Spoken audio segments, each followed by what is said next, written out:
2, 1, 2.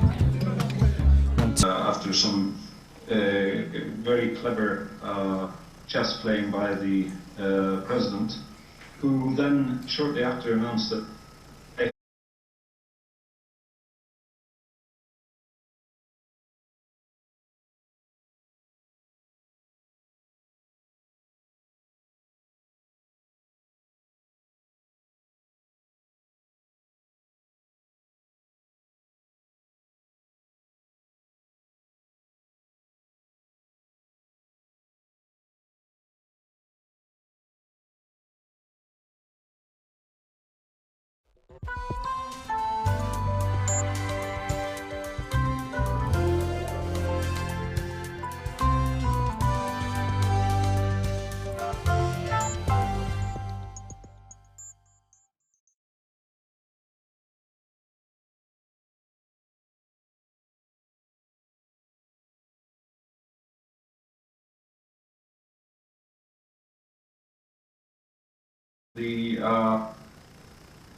in the last days before the election came.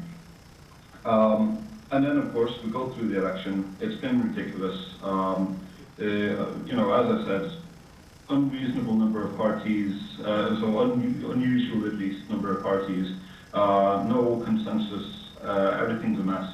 And yeah, that's kind of where we're at. So it's not a typical year, I think, is the summary. How confident does the Pirate Party feel, looking forward to 2017, that you can achieve some policy successes? Yeah, we have a very good opportunity to get a lot of really good stuff done. What we're stuck on at the moment is the lack of a government that can actually hold the reins and do really. So once we get one of those, we can better estimate, whether we're a member of it, whether we're in opposition. That will affect our ability to make policy changes. But either way, our parliamentary group is now 10 people out of 63. That gives us a lot of advantage to kind of steer committees, to put a lot of pressure into the parliamentary process. And even with our last parliamentary group of 3 people, we managed to do a whole lot of, I would say, good. So I'm expecting that we can scale up, and that the total sum of having multiple. I think we're going to have to leave it now there, Smurry, but thanks very much for your time, and best of luck for the rest of this evening. All right, good luck. And Merry Christmas.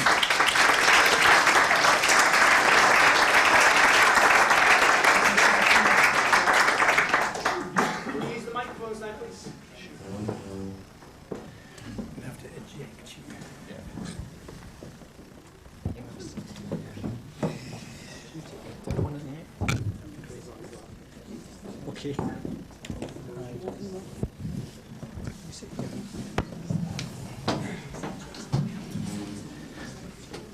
Thanks very much for bearing with us with our technical difficulties. We were committed to speaking to people beyond the room and beyond Scotland, and we're hoping to connect with Sarah Kenzior, who's in Ohio, who's a journalist who's been focusing a lot on the Trump phenomenon. So thanks for your patience. As I said, my name is Mike Small. I've just got some housekeeping before I introduce our first panel of speakers. There are toilets through the back there, and there's not very many toilets, and there's quite a lot of you, so rather than everybody wait till half time, go if you need to go. There is no fire alarm scheduled, so if an alarm goes off, then that's because the building's on fire. So just to tell you a little bit about the format, we're going to have 2 panels. Each of our speakers is going to speak 5 minutes each about the year that's passed, and then go round for a second turn to speak about the year ahead. And the hashtag, if you're tweeting about this, is hashtag Bella2016. So I think we'll just get on with things. We're going to hear from Joyce McMillan first, then from Christopher Silver, then from then from Heather Burns, and then from Andy Whiteman. You'll probably know all of our speakers. Joyce is a theatre critic and columnist and has a book out that's available here tonight, Theatre in Scotland, A Field of Dreams, which I heartily recommend. Christopher Silver is a freelance writer and will also give his book, Demanding Democracy, The Case for a Scottish Media, which is available tonight. And Heather is a digital law specialist we're delighted to have with us tonight. And Andy Whiteman is a Green MSP land activist, author and blogger.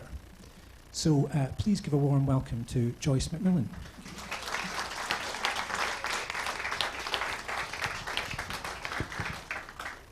Thank you, Mike. Well, I had no idea I was going first. I never go first. I always sit here and wait and then comment on what other people have said, but never mind.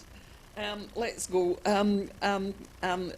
Great pleasure to be here. I think all of us realise how much the Scottish media landscape has changed, particularly during the period of the referendum, and it's now very hard to imagine that landscape without initiatives like Bella Caledonia and a few others that I'm sure you all know and value. So thank you very much, Mike, for your role in that, and all the people involved with Bella Caledonia who are here. I'm not a regular Bella Caledonia writer, of course, but I've written the odd thing, particularly for that publication, actually, which Mike just showed you, Scotland 2021. I did write a chapter for that this year.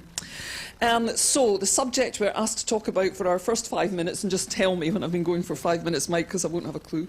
Well, I might, actually, but I'll pretend not to. Anyway, what happened in 2016? Well,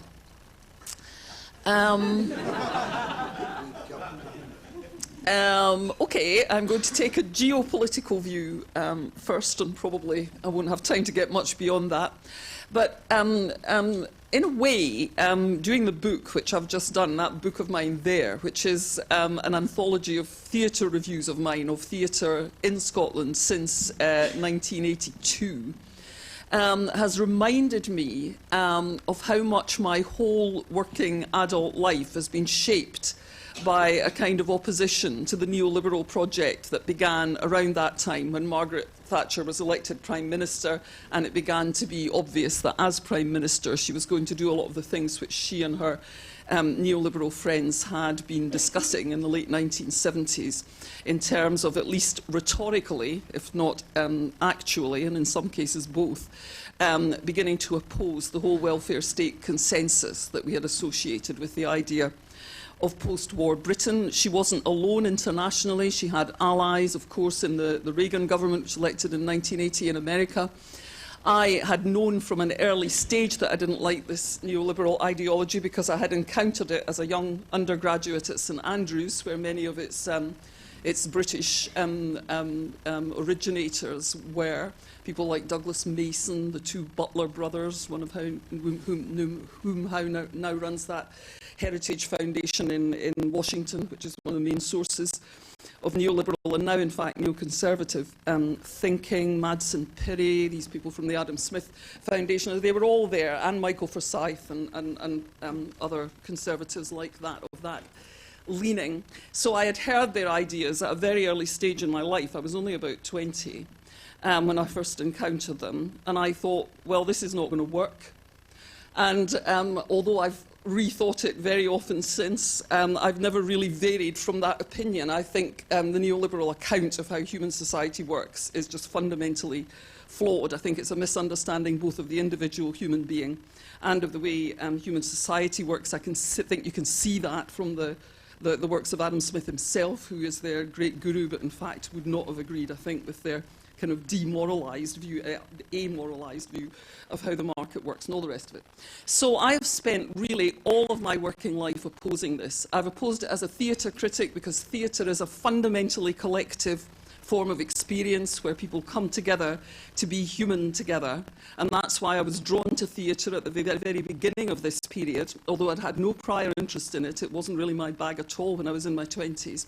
But towards the end of my 20s, I found I was irresistibly drawn to it. And looking back, I think it's because I knew that we were going into an age of individualism that was not just spontaneous, but was also being manipulated in that direction by the powers that be. And I thought, if we're going to resist resist this, then we have to keep going to the places where people come together to experience things. Theatre's not the only one, of course. People do it through music, people do it through political activities like this. But that was why I became a theatre critic, I think, at the deepest level at that time, in the late 1970s and early 1980s. And of course, later on, I became a political commentator and a civic activist, working for a Scottish Parliament, which I thought would provide us with a bulwark against some of the worst excesses of neoliberalism at Westminster, which never, by the way, commanded majority support among the UK electorate, never mind the Scottish electorate. It was just that at the time it was the largest minority, and as ever, the centre-left response to it was feeble. So what's happened this year is that the nature of the right-wing project that I've been confronting all my life, I think, has fundamentally changed. In this year, it has turned on a sixpence. In a sense, you could have seen it coming. From the time of the crash in 2008, it was fairly obvious that the neoliberal project was beginning to have run its course. That the idea that the market would solve everything, and that kind of, sort of morality-free, intervention-free, regulation-free way of running free markets had actually hit the buffers, although the immediate consequences of it were very much muffled by the fact that governments bailed them out to such a massive extent. But nonetheless, the sort of shockwaves from that rolling on have, I think, produced a complete change in the political landscape, which has suddenly broken through to the surface this year. And what has happened is that the right, with many of the same players still in place, I mean, people like the main media owners, notably Rupert Murdoch, but a lot of the other people who are involved in the kind of right-wing project across the West and across other parts of the planet, arguably, as well, have shifted their ground from a neoliberal position to a position which is more like a sort of neoconservative, neo-nationalist, mildly in some cases and actually in other cases proto-fascist position, which is quite familiar. It's quite a familiar switch from the 1930s, actually. People moved from a neoliberal free market position to a sort of nationalist, protectionist, right-wing, authoritarian position very rapidly.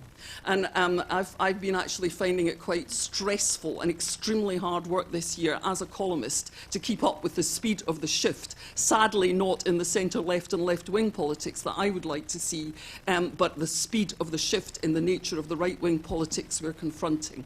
But that is what has happened with Trump and Brexit. And if you note the speed with which the great survivors of British politics, the Conservative Party, have moved to a much more strongly nationalist and anti, sort of protectionist almost position, certainly vis-à-vis our European neighbours, then that is interesting too. And of course, it's horrifying. We only have to look at our history to see where a great, big, powerful right-wing bloc taking up that kind of politics tends to lead. And it's really not a pretty picture. So that's what we're confronting. Thanks very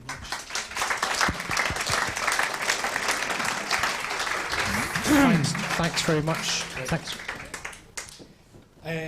Right, yes, okay, excellent. I agree with most of what Joyce has said. What I'm going to do is I'm not going to describe all of the things that happened in 2016, because obviously we'd be here all night if we went through everything. And I'm instead going to think about the different ways in which we can collectively and individually cope with 2016. I had written a big long list, which is kind of the curse of the BuzzFeed generation that I'm a member of. It means that you tend to end up writing lists of individual points. So I'm not going to do that. I'm going to share two quotes with you from two different Scottish writers, because I think that what we are, in trying to understand what's happening in 2016 and trying to digest it all, it has been so overwhelming that what we have instinctively done is looked back for historic precedent. Joyce mentioned the 1930s.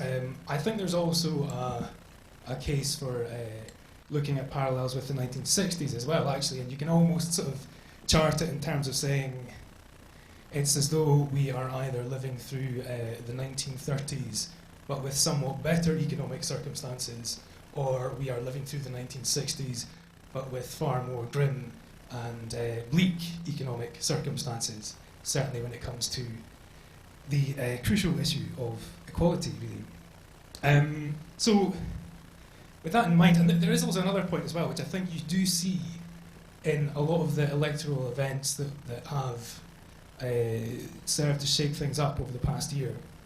And actually, you've been able to see this for some time, in terms of, it's almost as if we're in a strange kind of postmodern feedback loop, whereby a generation of people who, for some strange reason, desperately want to live in the 1950s, are intent on stopping the dreams of younger generations who desperately want to live in the 1960s. So I think that there is a strange kind of element of repetition there in terms of what's happening. But fundamentally, I think in Scotland, and this is a crucial thing, Scotland doesn't matter. I think what this year's events have demonstrated that Scotland does not matter in the grand scheme of things. With Donald Trump in the White House, who knows what Scotland's position will be? Who knows what his position will be in Scotland, and therefore what Scotland's global position is going to be? He may take advantage of it and try to finally do something about that wind farm off the northeast coast. Hopefully he won't, but who can say? Again, we're in an entirely unknown, unprecedented situation. So, two quotes that sum up the different ways in which you can cope with these kind of moments of monumental change.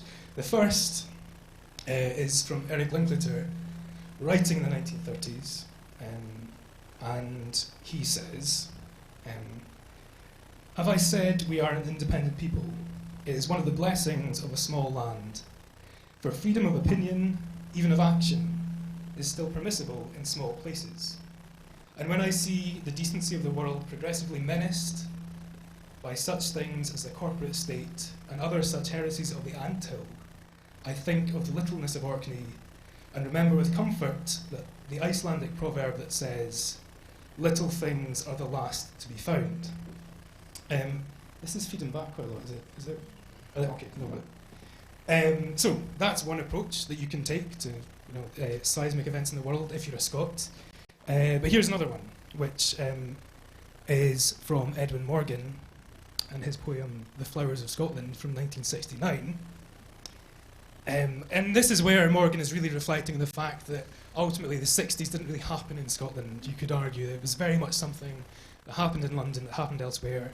I'm sure there are people in the room with memories longer than mine who might be able to reflect on that in a bit more detail. But basically what Morgan was saying here in this poem is how, as a Scot, do you deal with this fact that global events are running away with themselves? And he says, "Yes, it is too cold in Scotland for flower people, and in any case, who would be handed a thistle? What are our flowers? Locked swings and private rivers, and the island of Staffa on sale on the open market, which no one questions or thinks strange." And then he goes on a bit. And then intriguingly he says, "And a Scottish National Party that refuses to discuss Vietnam and is even applauded for doing so. Do they really think there is no lesson to be learned from what is going on there?" Now, I think to sum up what I'm trying to say here is that as people who live in Scotland, who have ideas about what Scotland can be in these very, very troubled times that we're now living in, there are two approaches. Now, you have to remember for Morgan as well, the fact that the 60s weren't happening in Scotland and the cultural revolution of the 60s wasn't happening in Scotland was actually, of course, as a gay man, would have had very direct impact on his own life. Let's not forget, homosexuality legalised in England and Wales in 1967, not legalised in Scotland until 1980. So I think we really have to understand this crucial point that what is happening in 2016 is a restarting, a intensifying of these culture wars, which everybody assumed were already decided in cultural terms in the 1960s and in economic and class terms in the 1980s. I think what is terrifying and absolutely fascinating at the same time about 2016 is that in actual fact those culture wars and those class wars, it's in reality we're only just getting started, I think, and I will end there.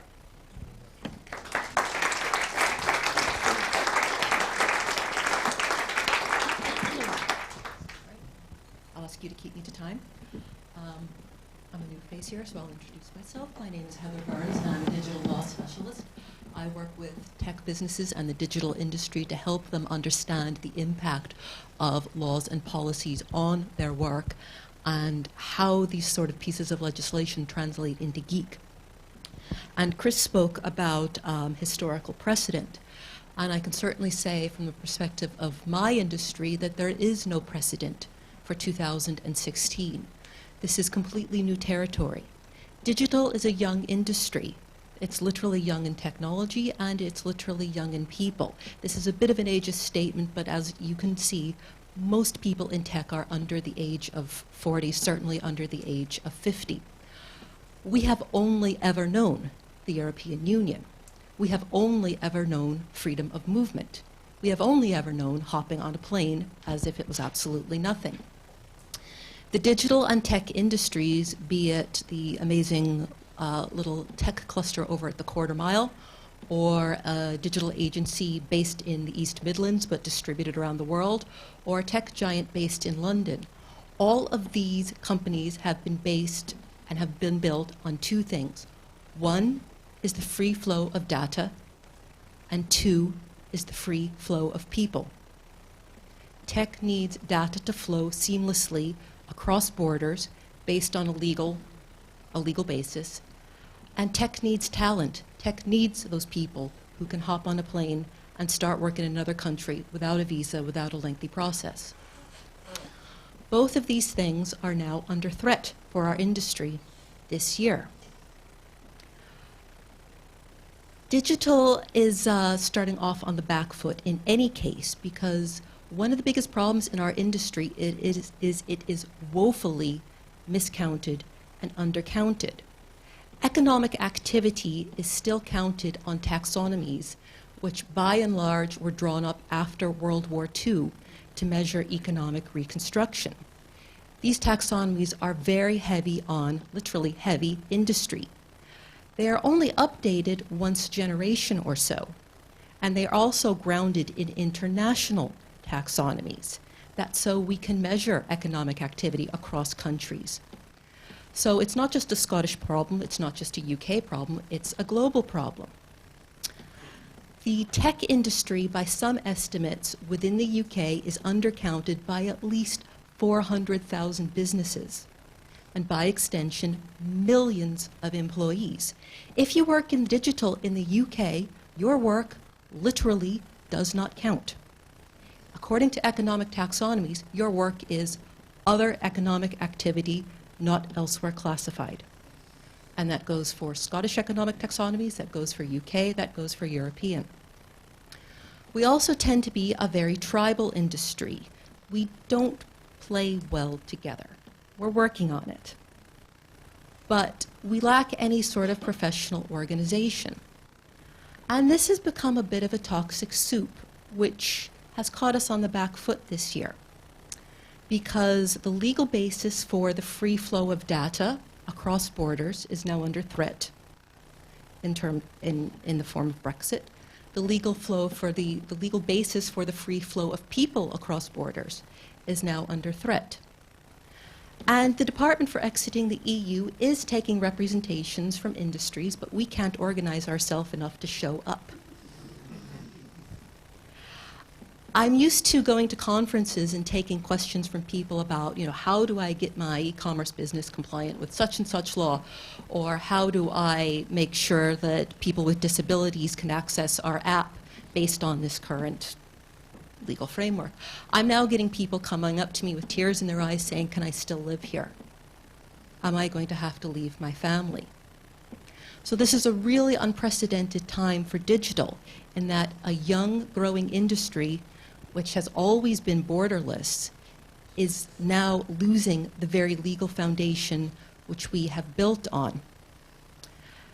And Yesterday, in the Scottish Government's report on what they would like to see from the Brexit negotiations, the Scottish Government said, we would like Scotland to remain part of the digital single market strategy after Brexit.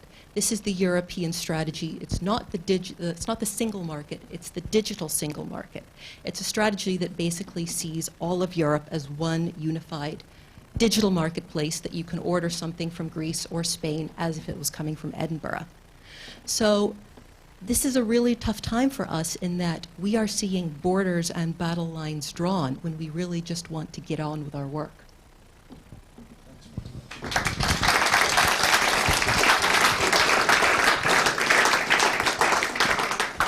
Thanks, Heather. And we're going to hear from Andy, and then we're going to have one more round and then open up for discussion. Andy. Thank you very much, Mike, and thanks for the invitation to be along here tonight. I've got a special relationship with Bella. I published a piece in the first edition, which was not digital. I think you run out of copies now, Mike. Did you sell them off for 100 quid? Yeah. I've also got another admission to make, and that's at the SOLAS Festival this year. I was asked to make a prediction for the next time a particular show was on, and I predicted that the next time this show was on, we would have voted to leave the EU, which we did. And then we had a sweepstake in the Green Group in Parliament as to who was going to win the US presidential election. And I thought Trump did, so I don't know if this is good or not. But certainly, it may just be a product of me getting my first proper job in 25 years, but I certainly feel a little bit confused and tired and uncertain all across. And I think uncertainty and isolationism are going to be two kind of key words to keep in mind over the next few years. I have some history with Trump in relation to his Scottish dealings, and never actually took his presidential bid seriously, although when I was asked to predict, I think at that stage I realised he was got a good chance of it.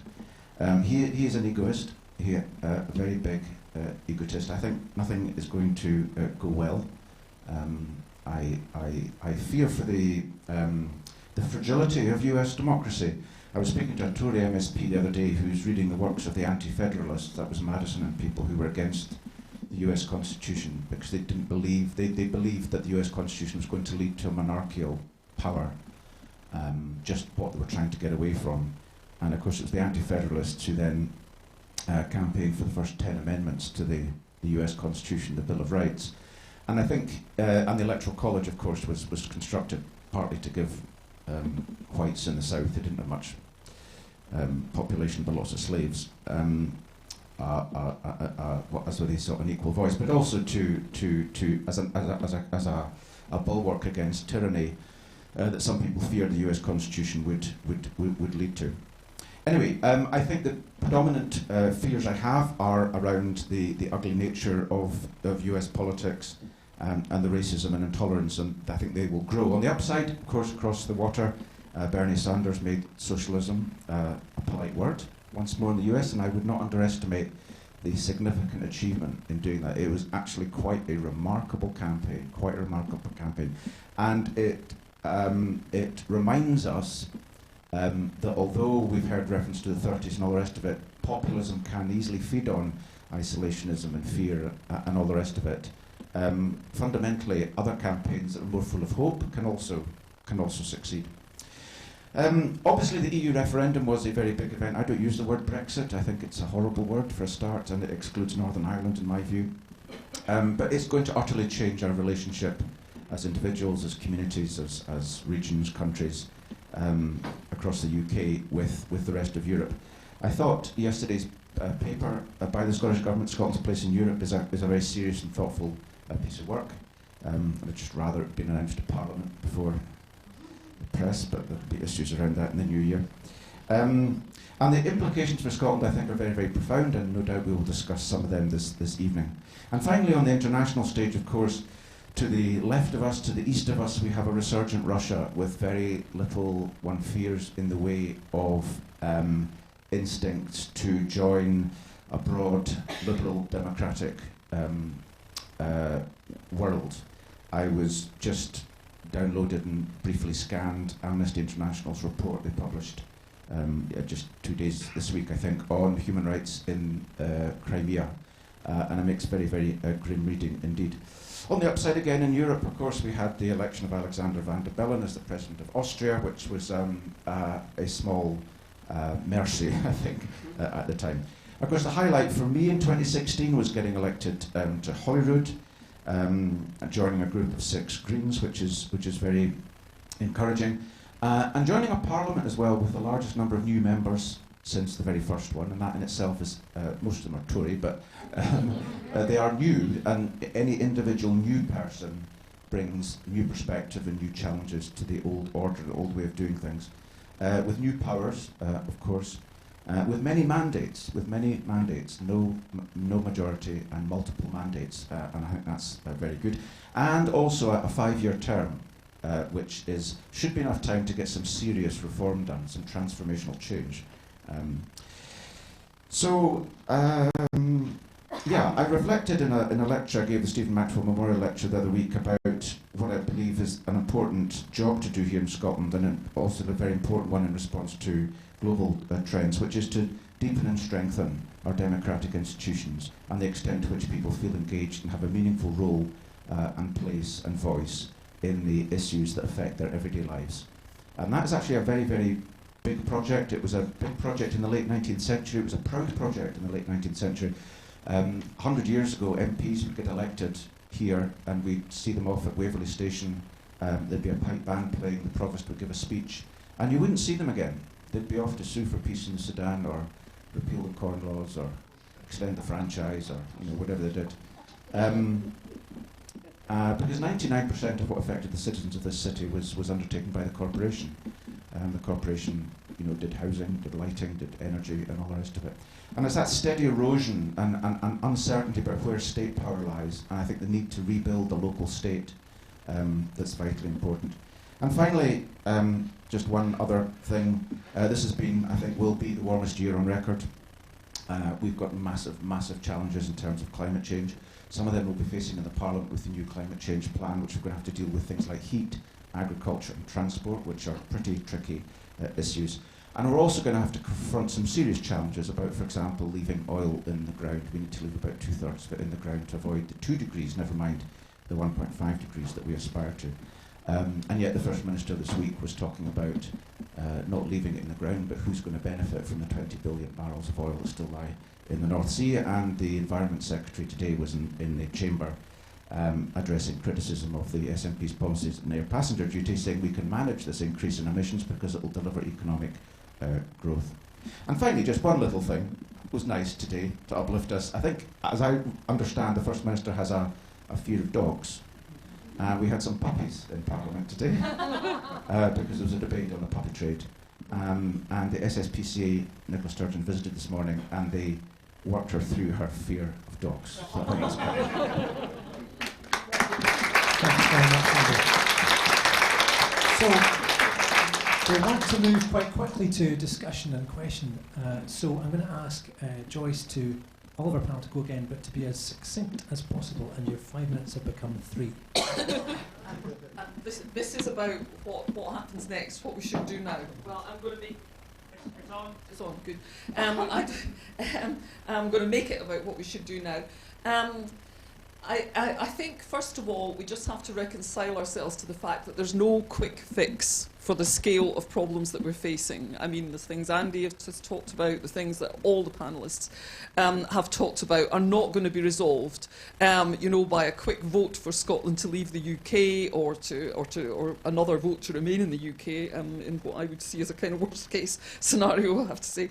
And certainly the emergence of some kind of inspired leader of the centre left. I mean, Nicola Sturgeon is about as good as it's going to get, and frankly, much though I admire Nicola, I think there's a limit to the kind of to what one individual like that can do. So I don't think, despite Bernie Sanders, despite the best Hillary Clinton could do, despite Nicola, despite other leaders on the centre-left, despite Andy, and other terrific spokespeople like Caroline Lucas for the Green cause, I don't think there's going to be a quick fix of some kind of left-wing alternative or centre-left alternative pulling itself together quickly. So where does that leave us? I think the only models we can use, and we have to bear in mind all the time the truth that we're living in a digital age now and not just one of the traditional methods of political organisation. But nonetheless, I think we're still looking at a situation, and this very much goes to what Andy was just saying about rebuilding our own democracy, that if we're going to have centre-left progressive parties or political groupings which work in the future, it's because they've got a renewed grassroots strength to them. We've seen enough of the sort of Blairite phase of centre-left, so-called centre-left politics, which was all about selling centre-left politics as if it was just another brand of soap, ignoring the grassroots of your own party, ignoring the links with the trade union movement in the case of the Labour Party. That has not worked. In fact, it's been a disaster. It's led to the extreme vulnerability of the centre-left mainstream political parties that we've seen over this past couple of years with the rise of the centre-right, and their main answer being, oh dear, everybody's looking a bit right-wing, we better be a bit more right-wing as well. With some notable exceptions, that has basically been the position of mainstream so-called centre-left parties in Europe and even in America. And I think, it's just not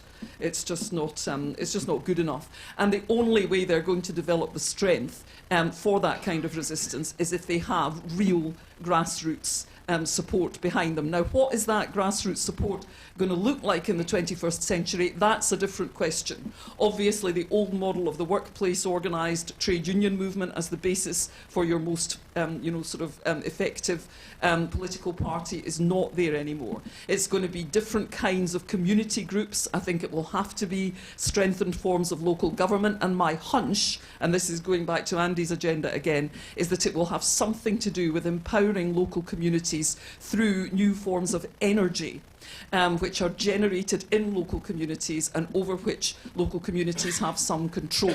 If you look at the history of kind of modern civilization, particularly in the UK, it's so much to do with where the energy was. First it was coal, the coal owners, then the workers, the mine workers as the sort of union of unions organising themselves against those owners. For Scotland, it's very much been the coal, the heavy industries that came with coal, then the oil, which gave us another vision of ourselves for the late 20th century. But now, as Andy says, we really have to think responsibly about leaving the oil in the ground. So where are we going next? I think to a redistribution of power through a redistribution of the way we get our energy. That's my hunch. I mean, I may be completely wrong, but I think there's something there. And finally, if I could just say one last sentence, as a person who has spent all these years reporting on the cultural scene in Scotland, I think, the need for creativity and for that kind of free thinking and open thinking, for the arts, for poetry, for music, for all the things that raise our spirits in what are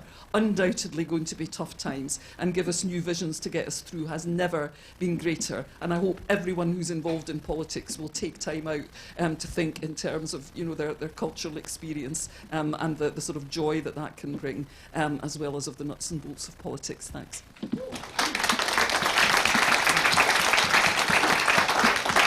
Thank you much. Right, okay, so the most, some very quick important things to say. I think what is positive is that we do now have the mother of all deadlines, if you like, which is really 2020, which is the point at which there will be an opportunity to get rid of Trump and to work towards that on the basis of actually just quite literally saving the planet, really. And I think that we can. I think hopefully people will kind of be marshalled behind that. To me, the crucial thing isn't so much about ideology or left or right, and I say that as somebody who is very much of the left. But I think the really crucial question is all about the public sphere, and by the public sphere I don't just mean the media. That's an absolutely crucial part of it. I mean public institutions. I mean universities. I mean the theatres, and as Joyce has mentioned, these people, these institutions, need to come off the fence now, or they will be swept up by the tide of authoritarian nationalism as well. If you look at what's happened in Russia, that's been a big part of the experience. In Scotland, that's particularly relevant. It's a particularly relevant point in Scotland because, of course, historically, the civic society has played a really significant role as a stateless nation. We have tended to rely very heavily on civic institutions like universities to do a lot of the heavy lifting for us. So what we need is these kind of organisations to actually become participants and to take sides, because a big part, an enormous part of the neoliberal project is about getting those institutions to become notionally neutral, but actually to be colonised by the ideologies of neoliberalism, the practices, the entire way of thinking about it. We are in the city of enlightenment, obviously, and these values really are under threat, and I just hope that we are able to persuade these people with their very, very handsome salaries and pensions and houses that actually they are not safe either, and I think that's a really crucial point. I would just end by saying that essentially authoritarian nationalism isn't going to work, and the reason it's not going to work, it's not going to work in terms of mass deportations of people, and I think that the points that we heard there about digital are a really good example of that. What I think you would end up with, the logic of where authoritarian nationalism is going, is some kind of global apartheid system where there is a very, very hierarchical way of organising things. And of course, if you think about the apartheid system, it was actually all about the need for cheap labour, particularly with regard to extractive industries. So that's actually the nature of the threat. You can call that fascism, you can call it whatever you like, but I think it's very important to understand what's going to happen. And I think that the really important point, I think, is that in the 1960s, in the early 1960s, Martin Luther King said, he said, the question is not whether we will be extremists, the question is what kind of extremists will we be? And he then went on to say, the nation and the world are in dire need of creative extremists. So creative extremism is my answer to what we can do next. Hopefully we'll see some of it in 2017.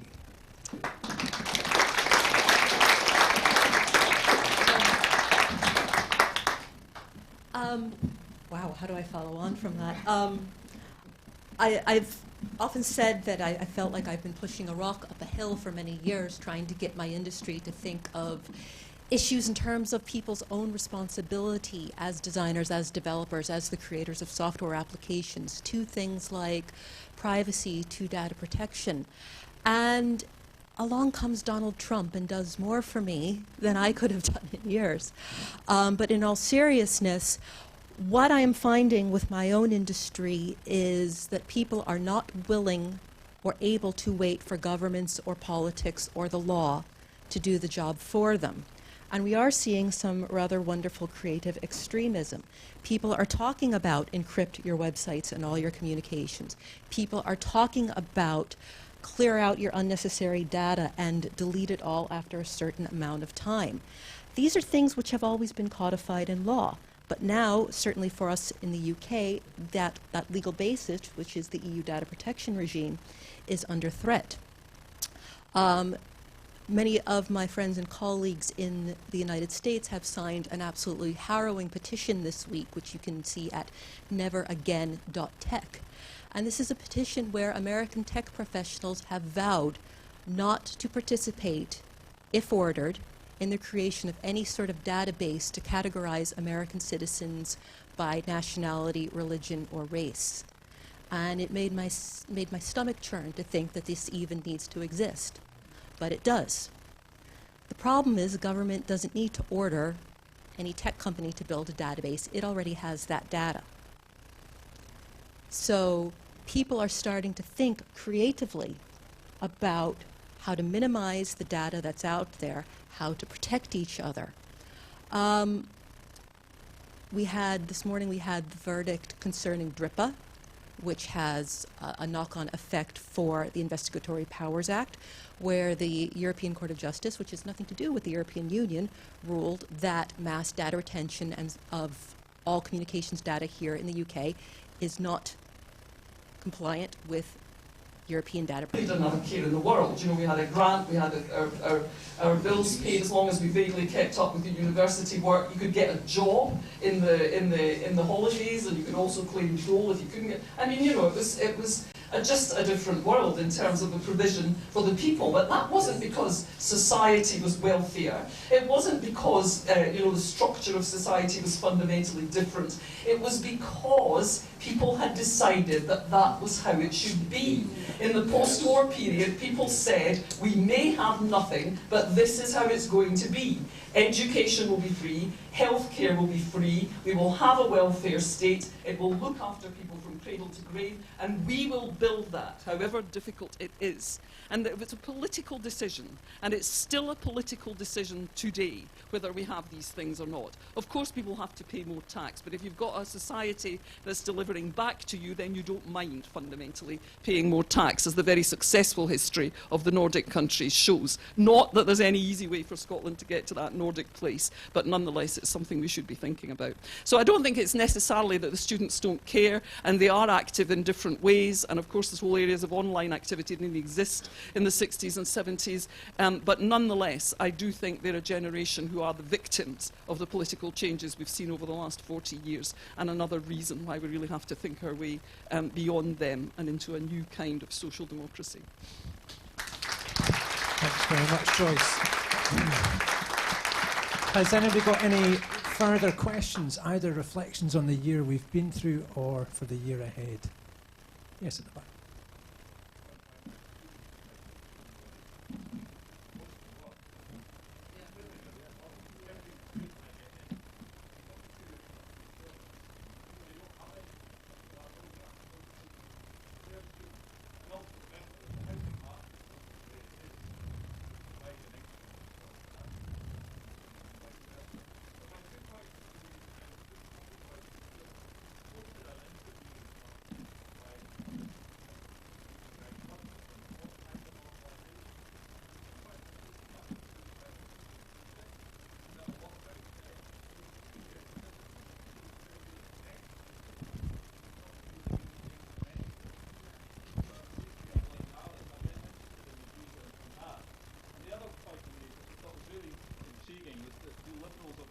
Douglas, you need to, sorry, The 2 points from the Curtis hyper-normalisation was, one, social media is very good at connecting people, and I think in the referendum we saw that, but where does it lead? And where are the ideas coming from for that? And secondly, liberals and radicals, over the last few years, have you really wanted change? Thanks very much. It's not so much a question as a further comment. Yeah, over here. Can we get the mic?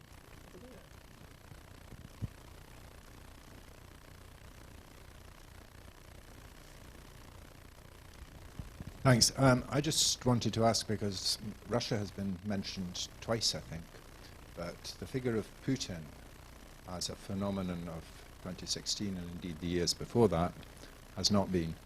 And I would like to ask the panel whether they perceive Putin as part of that aggressive nationalist consensus, or whether it's a different phenomenon altogether which goes back to a much more imperial mindset. Thank you. Thank you. One more question, comment from the audience? Yeah, the woman at the back in the stripy top.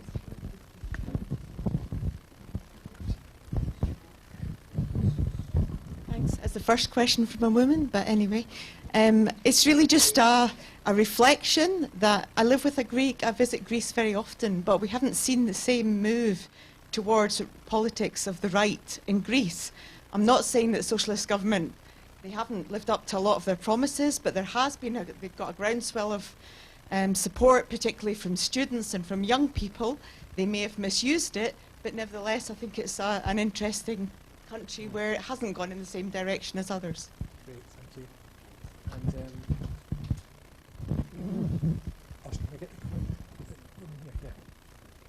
Hi. Hi, and just in defence of young people, I'm no young, but I have one at home, and he's very politically active, and also work in the traditional arts, so I work in arts, so I kind of ken where folk are expressing their opinion these days. So I think young folk are politically active, and they are expressing their opinion, they're just doing it in different ways. Whereas we got active, we went in demos, Joyce was saying we did things in different ways, but I think now, given that they've all got jobs, etc., but it's not, and they are digitally active as well. If you look around the room tonight, we're over a demographic, but I think young folk are active, and they are our hope. And when Brexit happened, my 17-year-old son said to me, "It's all right, Mum," he said, "we'll sort it." Thanks very much. Okay, so maybe some quick responses from people on Putin, the renter class, and the idea of young people. Heather. It's hard for me not to take it personal because I am one of those people with no home, no retirement. I'm never going to retire. I am never going to be a homeowner. But I think it is important to remember that this is a different generation. We all work several jobs. We live in a gig economy. We don't expect to have a salary. I had a pension for 7 months in 2004. That's it. I don't expect to ever retire, and I don't expect to be taken care of.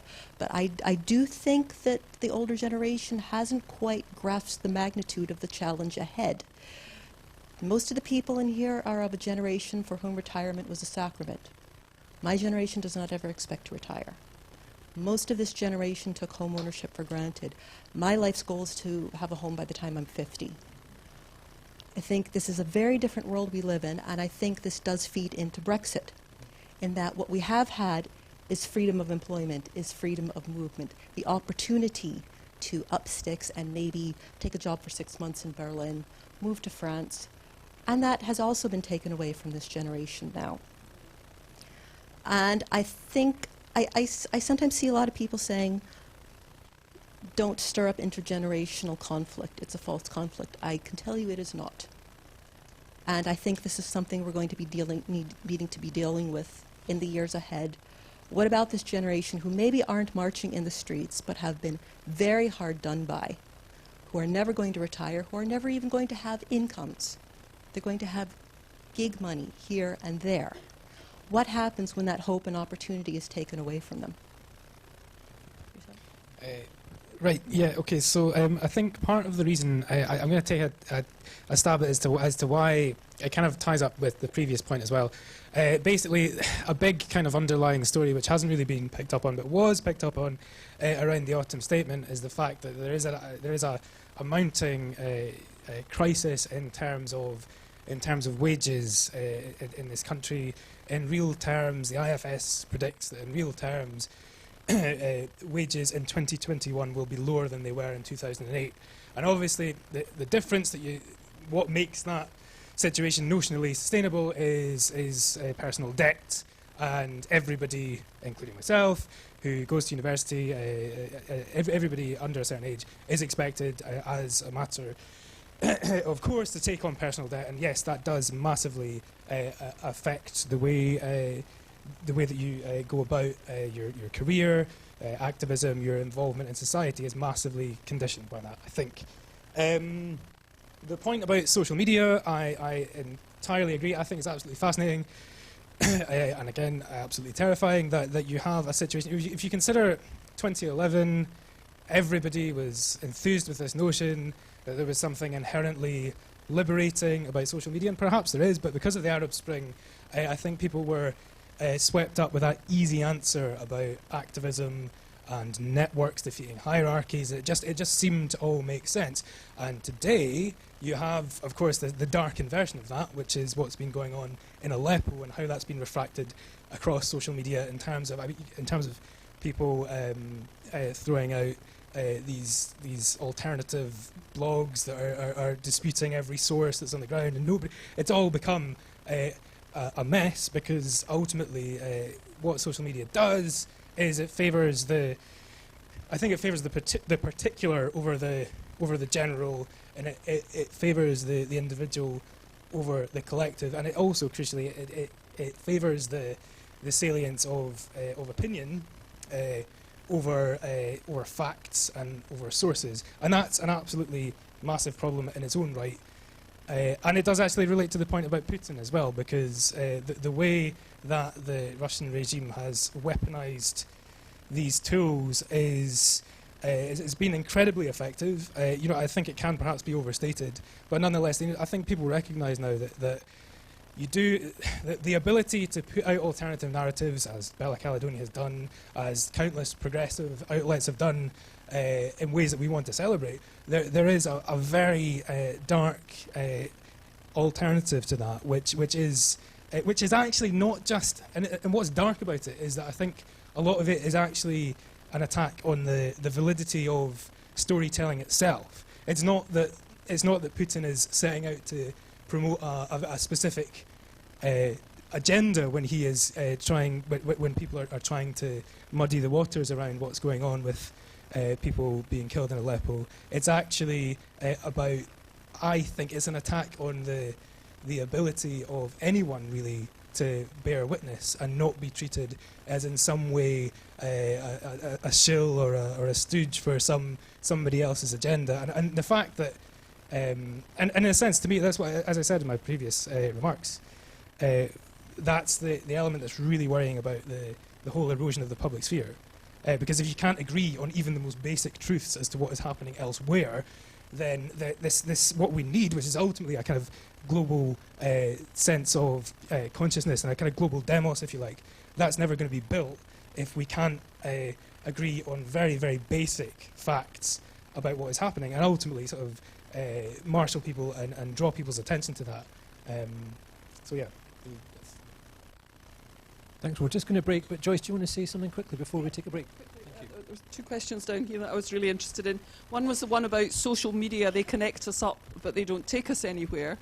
I think that's true so far, as it were. But I mean, if you think, I mean, I wasn't even on Twitter or Facebook 8 years ago, never mind 10 years ago. So we really are in the absolute infancy of this world of social connection on social media.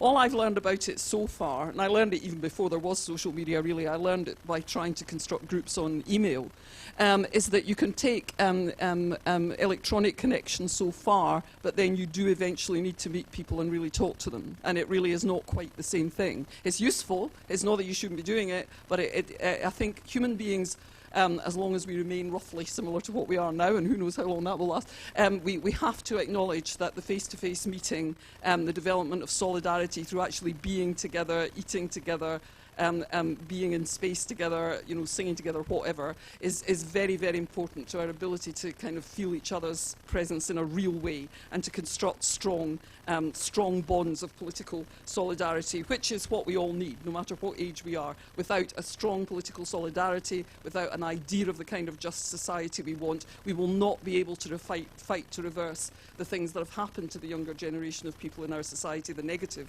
aspects of them, which I feel very strongly about, and I also feel incredibly strongly about defending the rights that are about to be taken away from them. Very last thing, do liberals and radicals really want change, somebody asked.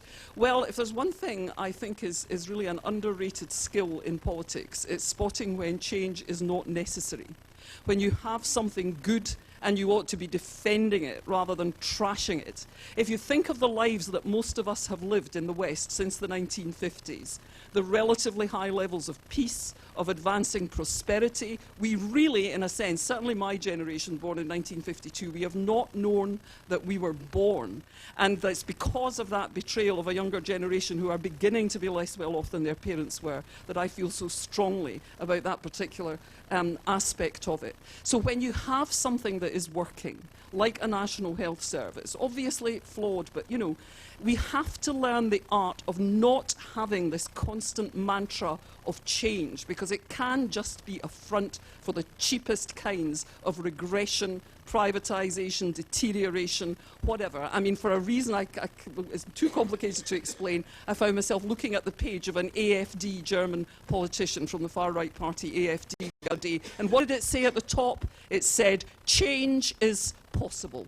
The same as what Tony Blair says, the same as what Nigel Farage says, the same as what Hillary Clinton says. It's what they all say. But we have...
Hello.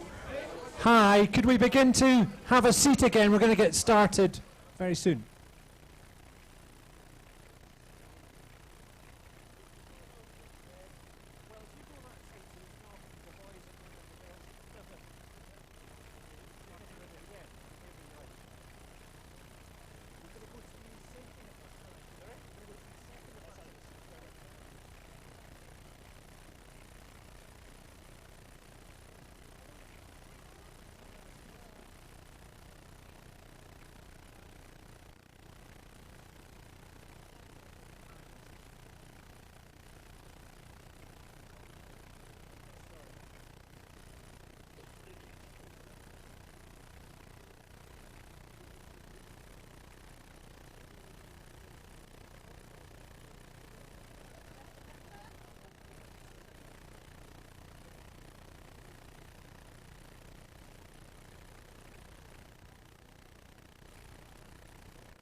Hi, if everybody could have a seat, please, that'd be great. Thank you.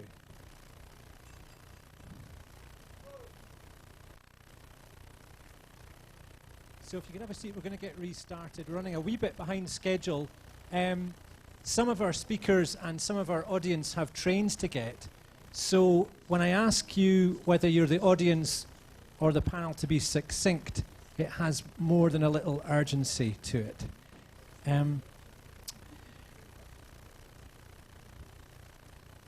I've been asked to promote our book, which is the only book we didn't punt, which is Scotland 2021, which is a collaboration between Bella Caledonia and Ecclesia, and was joint edited by myself and Simon Barrow, who's over there, and it's available for £10 tonight, which is a bargain. So please buy. It was an attempt to transcend some of the tribalism that besets us, and was an immediate reflection after Brexit and the Scottish Holyrood elections.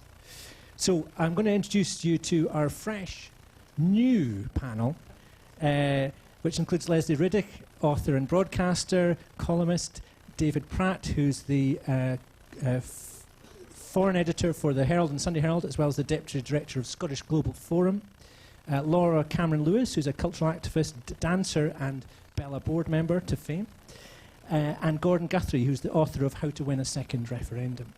So please give a warm welcome to our second panel of the evening. Thank you.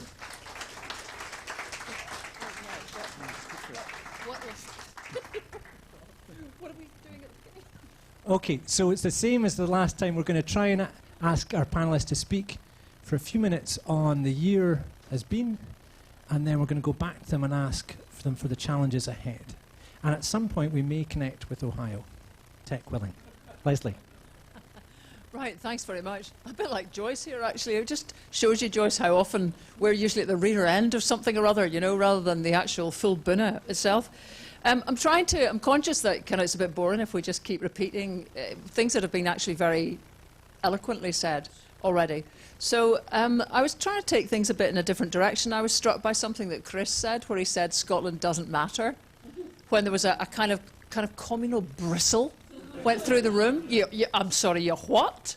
Like, I mean, I kind of know what your drift is, but actually the more I thought about it, I just thought, no, actually, I think precisely the opposite has really happened this year in a funny kind of way. And actually, whilst you were quoting marvellously many of the old Scots bards, I was thinking of Hugh McDermott with our multiform, our infinite Scotland, small. And there's been kind of quite a bit of that, really. I mean, I spent, as usual, a bit of this year trotting around Nordic parts with my jaw on the ground. I went for the first time to the Faroe Islands. There are just not enough words to describe how kind of gobsmacking that is. This is a bunch of 49,000 people living on 18 lumps of granite with no fertile capacity whatsoever, who do indeed have the world's most powerfully devolved parliament. Since 1946, when they voted by 50.7% for independence, which kind of scared them as much as it kind of woke up Denmark, who had just watched Iceland waltz off in 1944 when they were occupied by the Germans and not able to do anything about it. Denmark thought, actually, we need to take this seriously, and it gave the Faroes the world's most powerfully devolved parliament. It gave them, for example, legal status, which allowed them to make international agreements. And let's just get this, at that time, this sort of territory constituted probably 40,000 people. Is that even Pennycook? No, it's not. There's hundreds of thousands probably in Pennycook by now. I mean, where is small enough for me to conjure up to give you the Faroes? Wick, right? Wick and Thurso together is the Faroe Islands. And extraordinary. You know, they effortlessly have their own university. They effortlessly teach in their own language, kind of like Danish, but kind of not like Danish, first. They have an expectation of being able to run themselves. They have a thriving independence movement, which might yet vote for those 49,000 people to become independent. And what is their situation? You know, when we're talking about Brexit and all the uncertainties of the world and yada yada, is their situation? Well, the little Faroes is in nothing. It's not in the EU because when Denmark joined in 1973, it used its big joker card to say, actually, see that common fisheries policy? See mince? We're not going near that because 90% of our economy is fish, and that policy is bouf.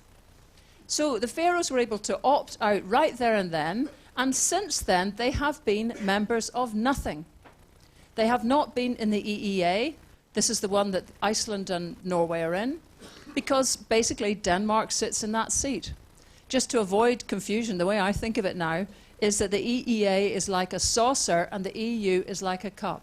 The EEA is the fundamental single market upon which the policy basket of the EU and its customs union and so on sits. So you can be in the EEA and not have the basket. And there's a lot of people who think that's a pretty good future for Scotland. If you don't have the basket, you don't have the common fisheries policy. It is rubbish. You don't have the common agricultural policy. Currently, it simply fuels the land-based inequities that are bedeviling Scotland. You don't have the customs union, which means that an independent Scotland in the future, let's say, would not have the same massive border problems because of customs with a Brexited England. So there are various things that might make the EEA kind of attractive, and that's the reason Norway and Iceland are members of the EEA, but not the EU. But let's come back to the Faroes. 49,000 people adrift in the North Atlantic who feel the need for nobody, for no support, for no backup, for no big chums. And it is humbling to be in a place like that and suddenly to look back at Scotland as this massive thing, as this dormant thing, as this over-the-horizon bunch of 5 million people who don't know they've got it made, who don't realise the scale of themselves, who don't realise that the North Atlantic is waiting for us, who don't even realise their North Atlanticness, because we're so busy trying to prove we're modern to people who don't give a toss. And that was one heck of a visit, because I looked back at us completely differently, and I've never changed now. It's made me realise as well what a ludicrous nonsense we all knew, but here's the evidence. The ludicrous nonsense we've been palmed off with about ever having something resembling the world's most powerful parliament from Westminster. There's the evidence. In 1946, it was given to a place a quarter of the size of Pennycook. But it's made me rethink as well an awful lot to do with Europe.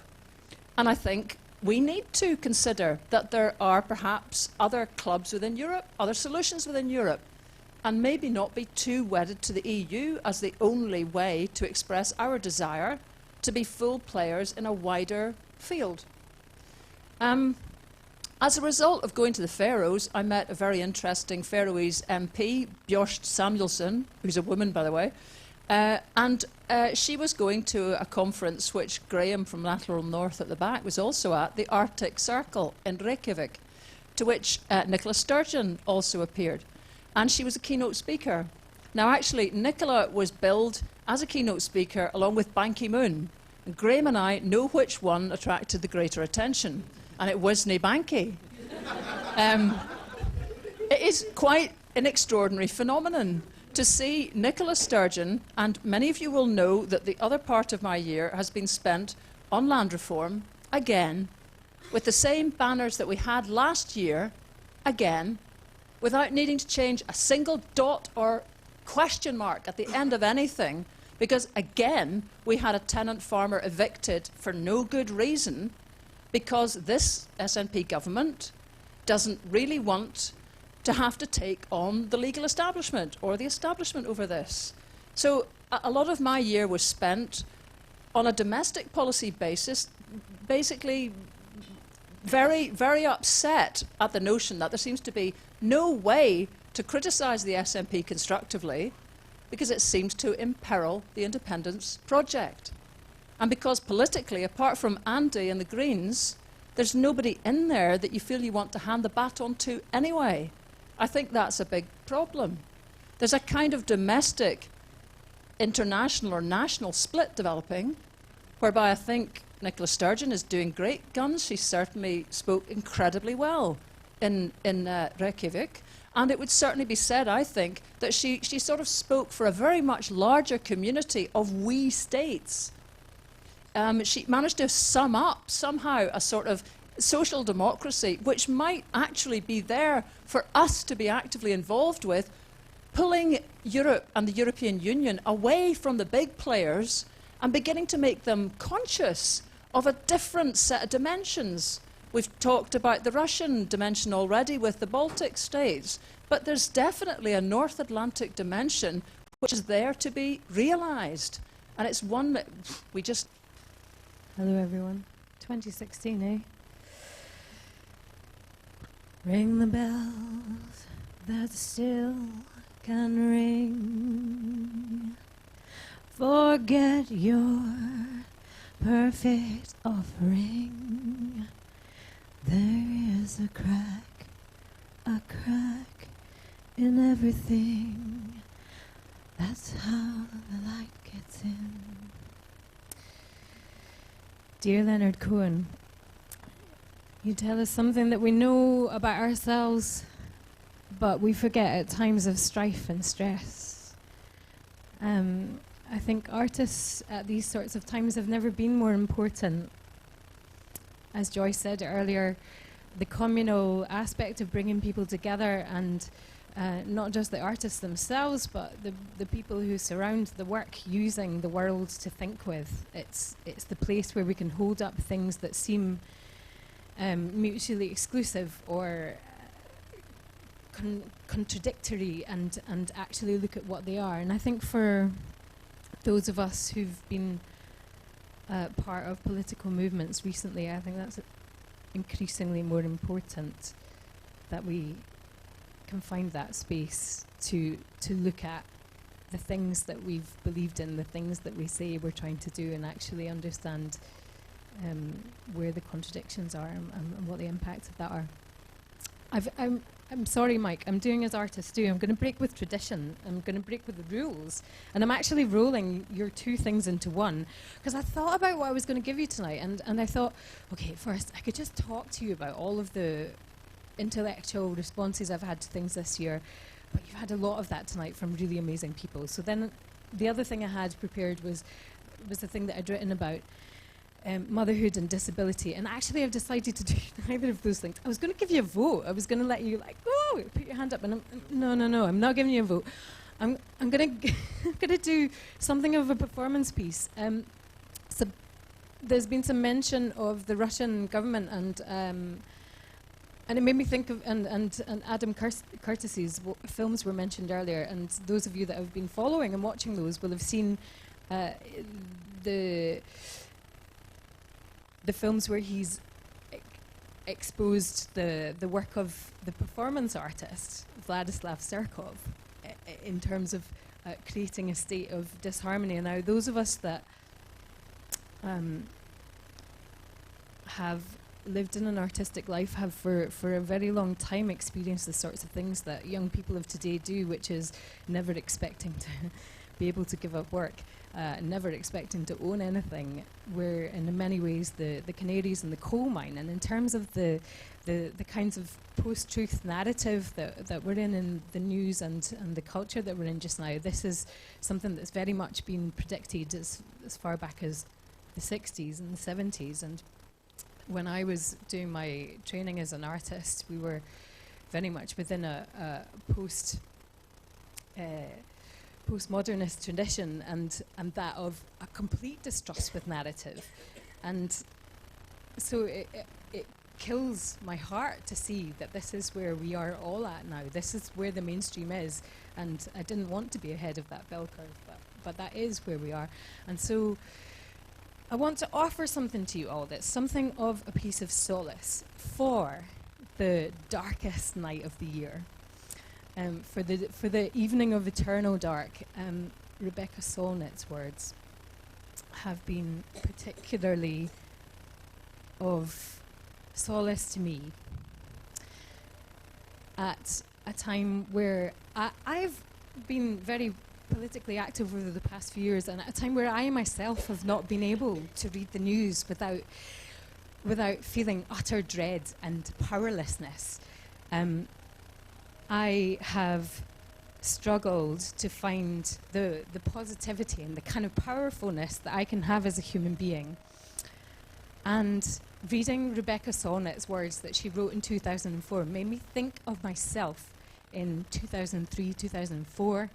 I was at the Stop the War protest, where I saw for the first time people with buggies and children walking around, and I was like, here we are, political campaigners, protesters, not just young folk in dirty t-shirts shouting slogans, but we're everyone. We're mothers, we're grandmothers, we're disabled people, we're everybody taken to the streets, and yet it didn't make a difference. It didn't make the difference we wanted at that time.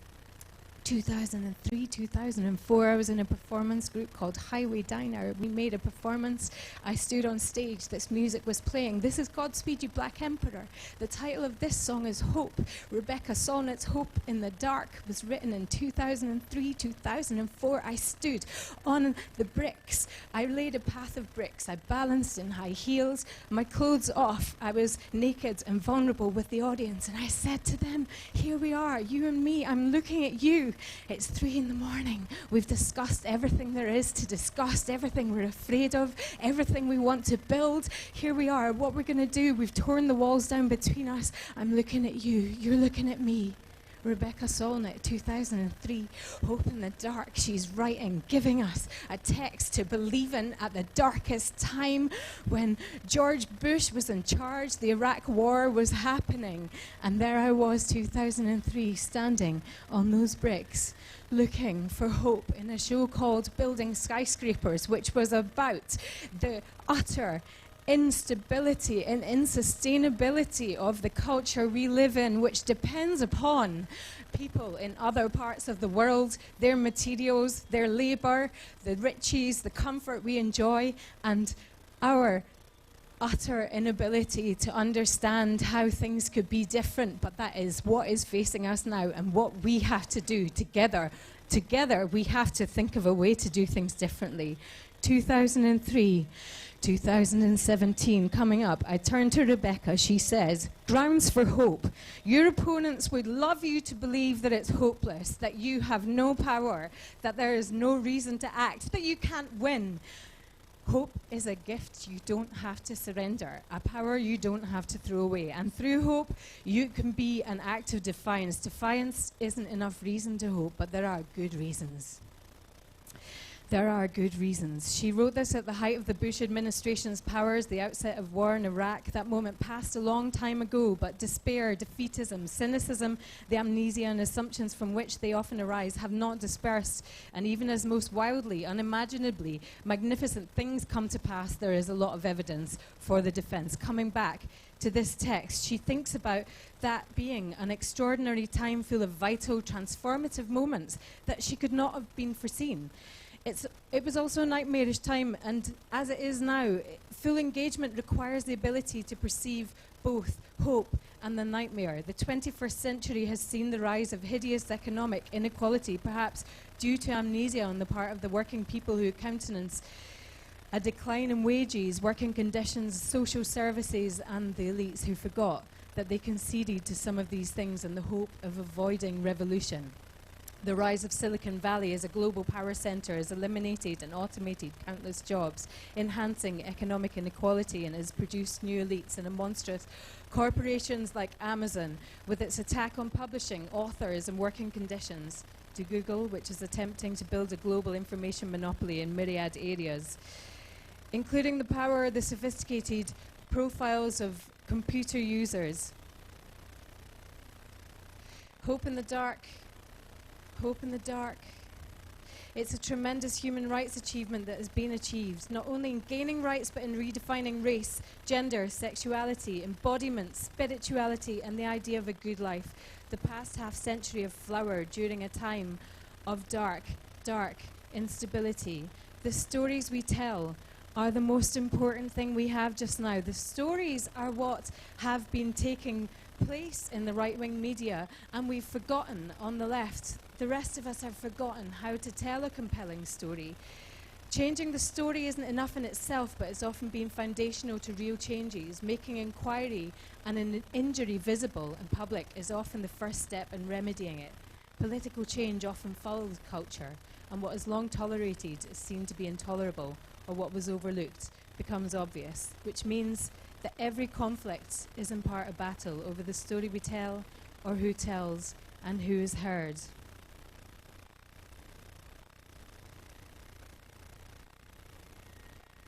I was rather hoping to have ended that performance or action on a more coherent end line, and the music gave up on me there, but we'll stop at that point.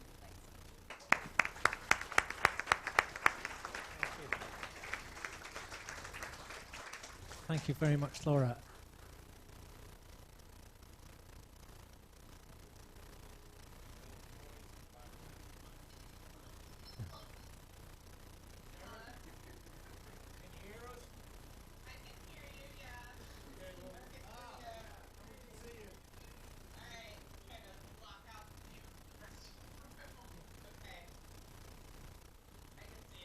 Okay, I'm hunched down here in the corner like some little techno golem. Sarah, you've been very busy writing like some kind of crazy whirling dervish over in the States as the election has gone on, and then it finished. And I suppose one question that we'd all like to hear from you now is, in the aftermath of the election, what's the feelings of the people who oppose Trump over there? And specifically in your part of United States.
That doesn't seem to value it for non-white or non-Christian citizens, and there's a lot of factors to consider.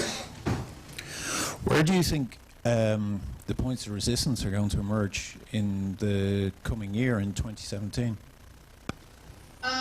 That's difficult to say too. I mean, I think nationwide, and it's going to vary a lot depending on whether you live in a more conservative state or a more liberal state, whether you live in a city or a town. I think, the best way for people to organize is with their local communities, because, you know those people, their pre-existing relationships of trust, you know what kind of civic organizations you have, how your government works. That's a strong kind of counterpoint if you disagree with the broader goals of the administration. It's a way to kind of, protect the people in your area. There are also a lot of national movements that are building up, some of which build on pre-existing movements for civil rights or against, government corruption and for more transparency. And, I think all of those have the potential to grow, but the problem is, the Trump campaign has a long documented history of threatening opponents, of, threatening them financially, also threatening their physical safety, of excessive litigation in order to shut people down, of using propaganda to reframe civil rights groups or other groups in a really mendacious way. For example, they started calling protesters economic terrorists, and all of that is a real obstacle to a resistance to the Trump administration forming. That said, I don't think that people who are committed to democracy and to civil liberties will just roll over, even if they are being aggressive and trying to prevent protests and dissent. I think people will continue to do so anyway. So just one last question. You're a freelance journalist yourself, and I realize that journalism in the States is beating itself up about how it managed to miss Trump. What are the plans of journalists over the next year? What do you hope to do differently? I'm a real outlier. One, because I did see Trump coming, and part of the reason I saw Trump coming is because I lived in Missouri. I live in the center of the country, whereas most journalists live in, California or New York or DC or any sort of elite coastal areas. I think that, people are struggling to figure out what they missed. I think they're struggling with, hatred of the media that's both promoted by the Trump campaign, often with vicious threats that he promotes, but also, honestly kind of deserved in terms of the way that the media exploited the situation and built up Trump. Trump likes to present the media as his enemy, but they've acted as his friend the entire time, and I think now that we're facing the repercussions of that, there's some soul searching going on in the media. What I would like to see, which is probably unlikely in a dismal economic climate for media, is local outlets built up in places where we haven't really seen them since the recession, like in the Midwest and the South. Because I think that would help build relationships of trust between readers and journalists, and that helps with sort of keeping good dialogue in society in general, and I think could be really helpful as America moves into a difficult time. Okay, Sarah, I'm afraid we're going to have to leave it there now. Thanks very much for your time, and best of luck in 2017, and have a Merry Christmas.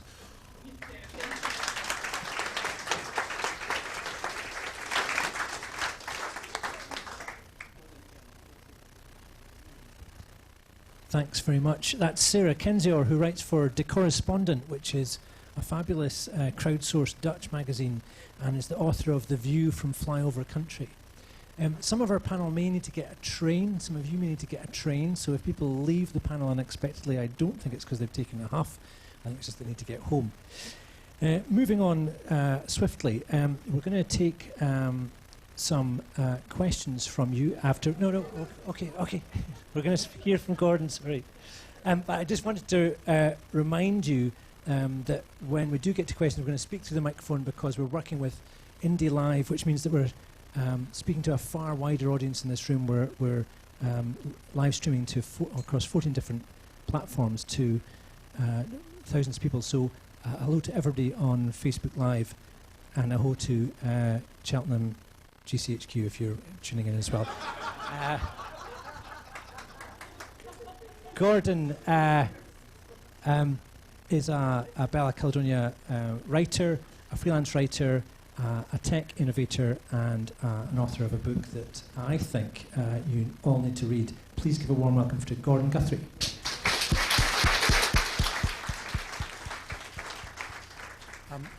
I'd like to start by first saying you really need to follow Sarah Kenzior on Twitter. She is absolutely excellent on Trump, and I don't know how she gets through the day. She seems to be working solidly on this and has been for months.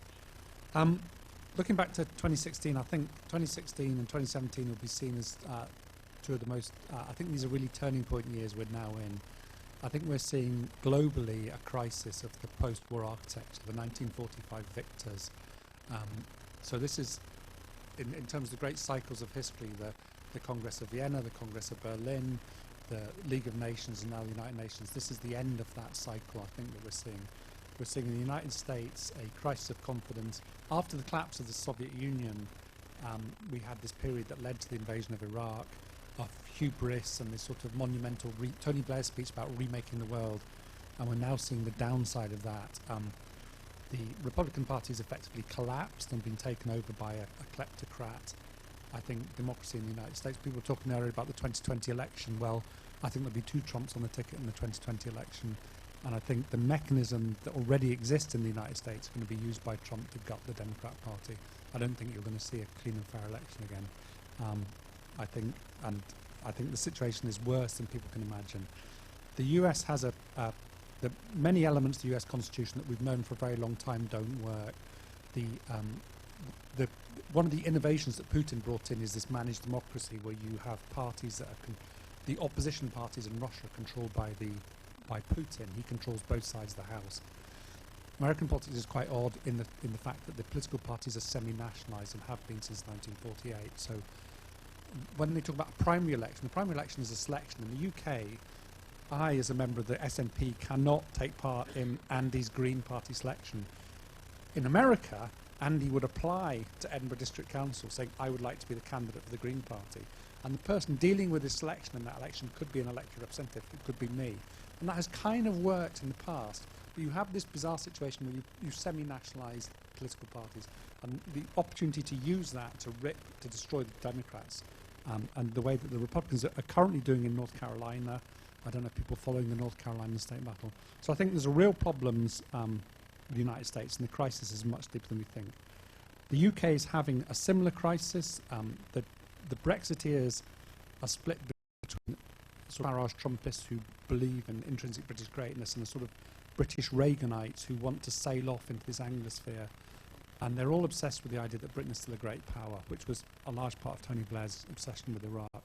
That kind of world doesn't exist. I think Trump is burning down the Reaganite settlement completely. I think we're seeing in Russia is by far having actually the least crisis of any of the big powers because it's already collapsed. It's an economy smaller than Italy, as Obama said last week, is a country that produces nothing nobody wants to buy. Its navy, when the navy went round to Syria in a sort of replay of the Russian-Japanese War of 1905, the Russian navy were tweeting photographs of the American navy because their own ships were so crap. One of them broke down and had to be towed through the channel. They're currently spending 20% of their GDP on weapons. So the idea that Russia is not Russia, and also they keep their wealth outside the country, right? So if you want to take Putin on, he has billions of dollars stashed away in London and New York. Simply confiscate their money, right? Russia is really not a great country. It's pretty much a joke country. So I think we're seeing this sort of rolling international crisis, and we're kind of caught up in that in a strange sort of way. And I think, I started 2017 writing a book for Bella called War is Coming, and so I kind of got that wrong. The regional wars in the Middle East have not yet merged, but the potential for them still to do is there. And I think people underestimate the crisis that Trump is going to bring. He's appointed an arch settler who wants to move the American embassy to Jerusalem as an ambassador. I think it's almost certain that the Israelis will take the opportunity to annex Area C, which has long been their goal, and eliminate any sort of Palestinian state. And that's on top of, as David was saying, the Iranian nuclear deal. God save us all. So, so 2016 was a bit of a crap year, really. But I think this is. I don't think if anyone tells you they know what's going to happen in 2017, 2018, I think they're almost certainly lying. I have many strong opinions, but they're strong opinions weakly held. But I don't claim to say any problems with that. But crisis every day, a new crisis, and we still have another week of 2016 left. So. I think we should have really scheduled this for the 31st, then we might have the opportunity of nailing the damn thing down. So. Thanks very much, Gordon. So we're going to go quickly back to David and then Leslie, and then we're going to come to you guys. Thank you. I will be as quick as I possibly can. I know we're pressed for time. I really, as I said in my previous sort of contribution, I'm incredibly pessimistic about the year ahead. These regional wars that we've just heard about in the Middle East, I think, will fuse quite dramatically to a great extent in 2017. That post-Mosul situation, please watch that situation. One of the most complicated areas in Iraq. That once that city's taken, even David Petraeus, remember David Petraeus, the American general, in the Washington Post only recently wrote about the fact that taking Mosul back from IS was the easy part, or will be the easy part. The difficult part will be the post-liberation process. That's an area where you have Shia, Sunni, Kurds, Shabbat, Turkmen, Christians. How are they going to reconcile that within Iraq? It's going to be very, very difficult. And already the kind of fault lines are already there. Now remember, Donald Trump, we've been hearing about Donald Trump constantly this evening. Donald Trump, one of his only foreign policy sort of pieces during his election campaign was his desire to get rid of IS. The terrible irony is here that if he tears up the Iran nuclear deal, Iran itself could actually start mischief making. Iran's a crucial power in that part of the world. So the very thing that Trump himself seeks to do to eradicate IS or help eradicate IS could be put on the back foot.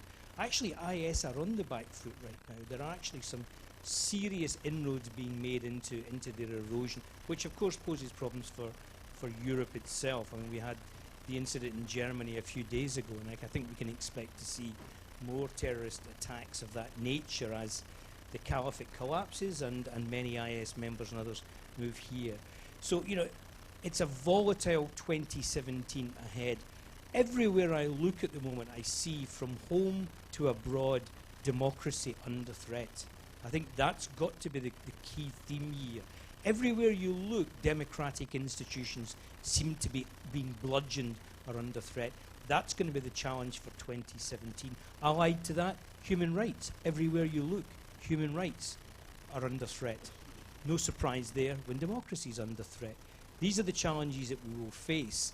And in terms of doing so, you know, I was asked on the BBC during the week about Aleppo, and they said, what should we do about it? You know, I said, wow.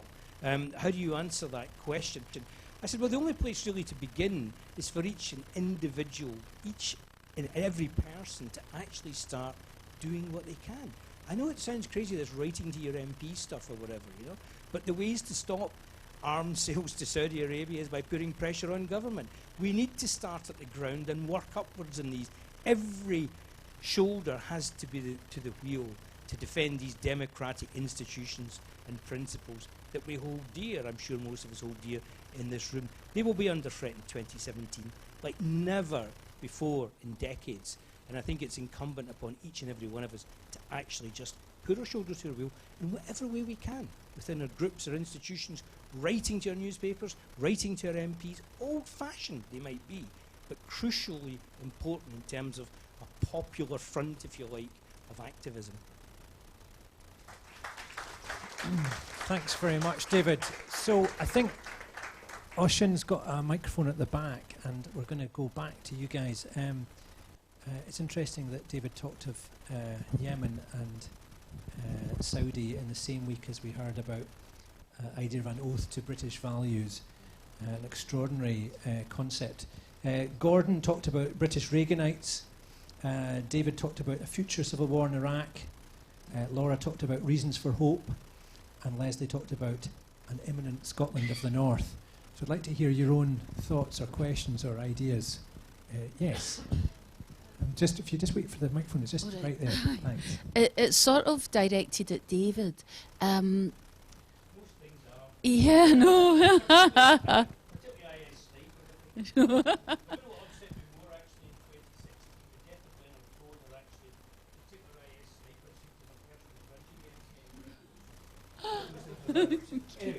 No, not at all. Partly to do with what we were talking about earlier, the collapse of trust in the mainstream media. Now, you're quite rightly saying what we need are journalists on the ground, but you've got people that are actually denying that what we're watching is what's really happening. You know, now a lot of that dates back to what happened at Kosovo, where we were told that all these Kosovans had been killed by the Serbs, and it turned out they were alive. You know, and those of us that are old enough to remember that, you don't really forget a thing about like that. But, you know, how do you deal with that? You know, basically these people seem to have missed the point that Putin is as much one of the 1% as Trump is. So it's kind of easy to dismiss their beliefs to that extent. But they are really just saying, well, what we're seeing on TV isn't true. What we're seeing, these photographs are all fake. It's all you know. They just refuse to believe it's there. And don't diss GCHQ, by the way. That's the only part of government that actually listens to us. So I'm quite fond of them.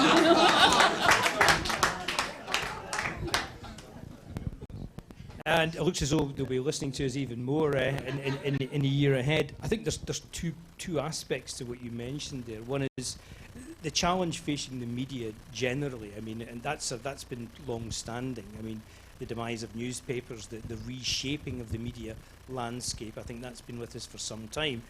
And allied to that, of course, has been, you know, the ways in which regimes, guerrilla groups, rebel groups, extremists use the media as well. I mean, it's an enormous challenge for the journalistic community right now. It's a two-pronged attack in many ways. I mean, in some respects, actually, there was a time, I was talking to Richard Walker about this earlier on, you know, where as a correspondent I could be embedded, or you know, in certain parts of the world you can't really get the access. If no access, there's no story in that way.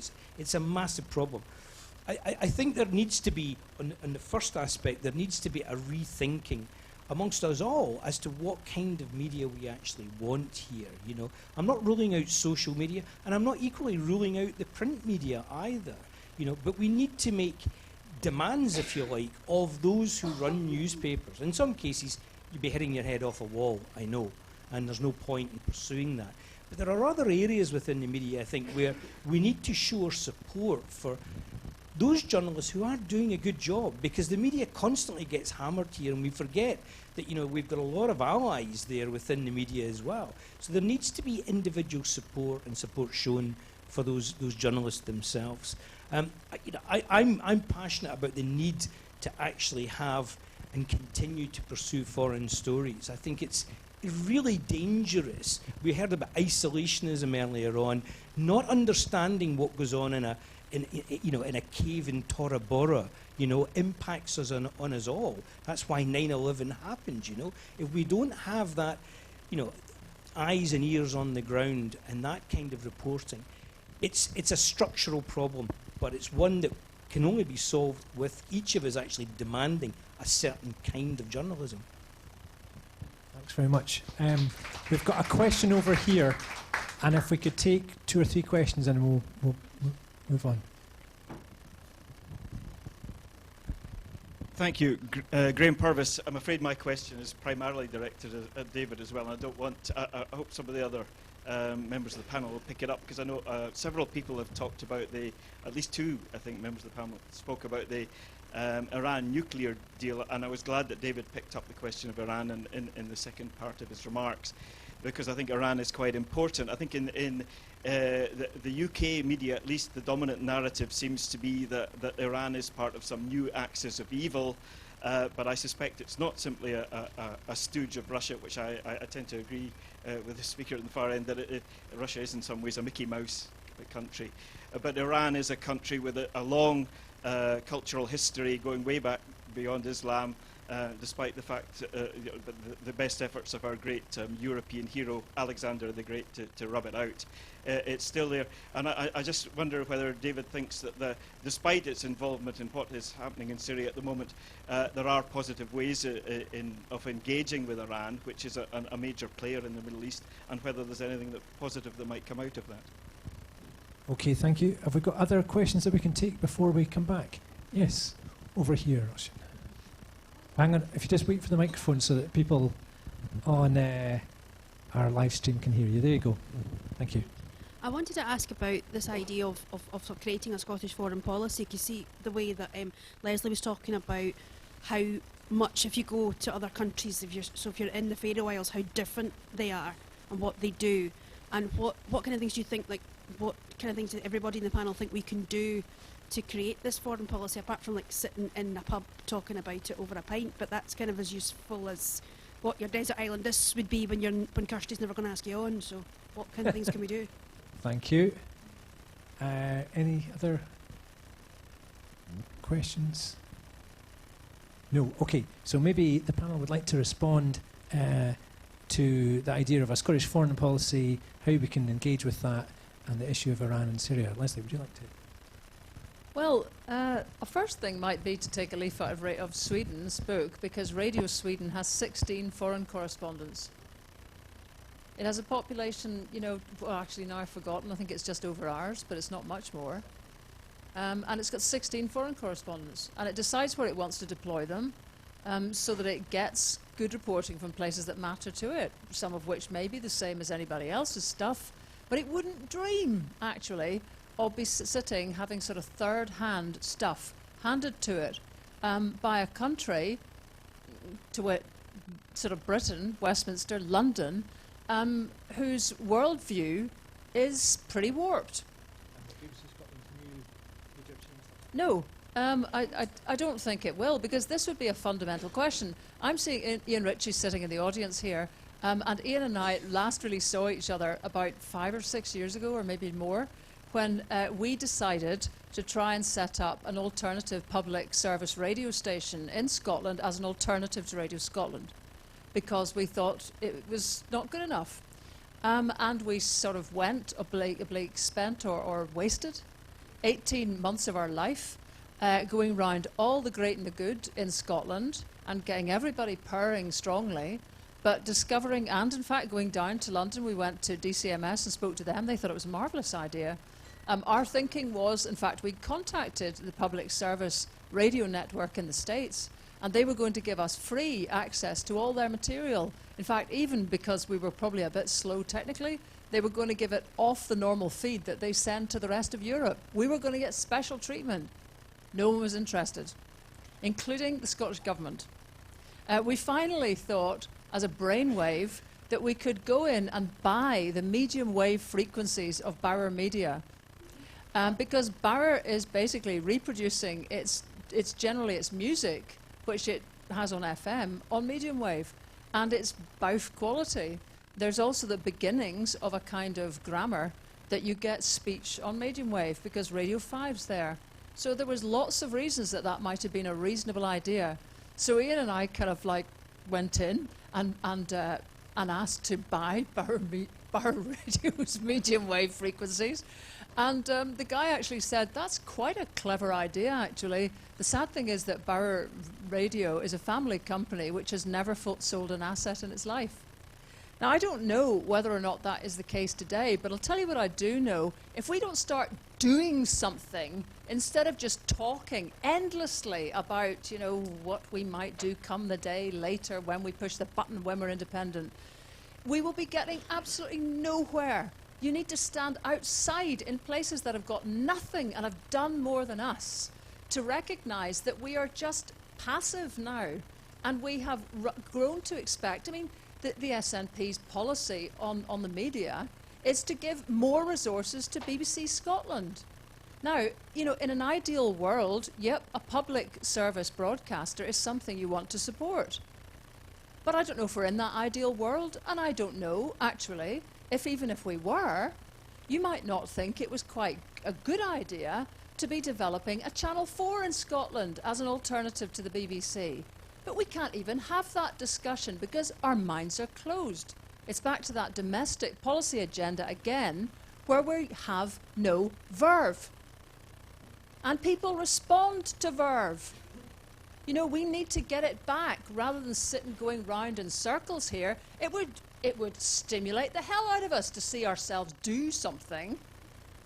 But I've, you know, probably Ian's the same. I've gone round that one once too many times and just got fed up of a government being all gong and no dinner, as my mother would have put it.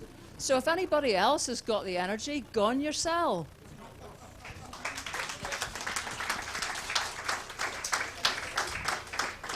Thanks very much.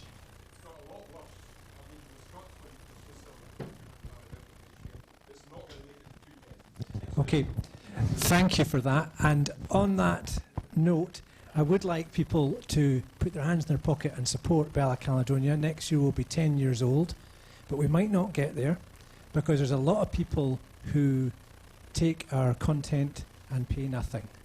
And the model is unsustainable unless we get widespread public support. So that's an appeal based on Leslie's comments. Gordon, would you like to say something about foreign policy and foreign outlook?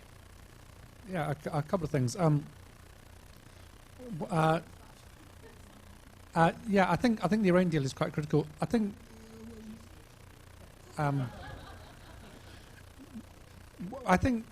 actually I'm not going to talk about foreign policy. I'm going to talk about this issue of modern things. I'm just going to plug two separate things. One thing that I work in tech. I was one of the founders of the Turing Conference. We're trying to set up a conference at the moment looking at new business models in media to try and figure out how to make business models for doing news and stuff. We've been quite successful in Scotland in getting people figuring out how to make new businesses. It's pretty clear that the Scotsman is closing. We are seeing new media businesses appearing, and I think we need to develop the capability in Scotland to make those businesses sustainable and work on business things. So first of all, a plug for that. We aim to be doing that in about February or March. The other thing is Andy Whiteman and I have been talking for a while about when Leslie talks about doing stuff, we've been talking about doing a University of Politics and teaching people how to write legislation. So instead of moaning about it, if people want to start broadcasting, they should write a broadcasting bill and then take it and try and get it published. And that certainly is a mechanism that's worked through the Scottish Parliament. So the smoking ban, which is one of the biggest changes bills in my lifetime, was actually written by Ash, put to a backbench committee. It was never a government bill. And about 50% of bills in the Scottish Parliament over the lifetime have actually been committee bills. They haven't been government bills. So I think we need to just start writing bills. And she's gone now. Rachel's point about, she has to get the train as well. Rachel's point about foreign policy. I think we are at this hinge moment where all of the assumptions that we can make on foreign policy are about to change, and the best thing to do is sit down and think about it. Because when the moment comes, when the institutions go into this sort of plastic flow, the person who's thought about it, whether it's a small country or a large country, will be the one that's able to shape it. And I think we need to start doing that now.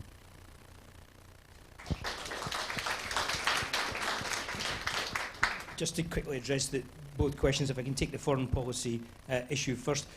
In the introduction that Mike gave earlier of myself, I mean, he described me as Deputy Director of the Scottish Global Forum. Most people here probably won't have heard of it because it's virtually brand new, but watch that space in the beginning of 2017. We are online.